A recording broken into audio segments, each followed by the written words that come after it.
मी इयत्ता 10वी मध्ये शिकते। माझा विषय आहे महाराष्ट्रातील गड व किल्ले। महाराष्ट्रातील संस्कृती व ओळख घडवण्यात गड किल्ल्यांचा सिंहाचा वाटा आहे। आपले गड किल्ले लष्करी तळ किंवा संरक्षणाची ठिकाणे म्हणूनच नव्हे तर मराठा साम्राज्याचे धैर्य, स्वाभिमान व संस्कृतीचे प्रतीक आहेत। छत्रपती शिवाजी महाराजांनी आपल्या स्वराज्य स्थापनेच्या वेळी गड किल्ल्यांचा उपयोग केला।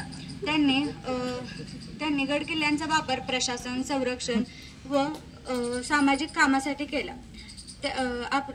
महाराष्ट्रामध्ये जवळपास महाराजांनी 400 किल्ले बांधले आहेत। आजकाल गिर्यारोहकांसाठी आवडीचे ठिकाण म्हणजे गड किल्ले बनलेले आहेत।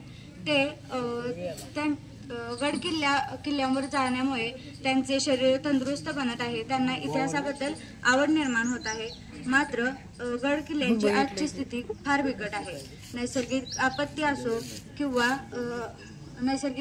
असो किंवा लष्करी अतिक्रमणे किंवा पर्यटकांनी टाकलेला कचरा, या सर्वांमुळे गड किल्ल्यांच्या इमारतीची हानी होत आहे। त्यामुळे आपला सांस्कृतिक वारसा नष्ट होण्याची शक्यता नाकारता येत नाही। त्यामुळे आपल्याला जर आपला सांस्कृतिक वारसा जतन करायचा असेल तर आपल्याला त्यासाठी काही ना काहीतरी उपाययोजना राबवायलाच हव्यात।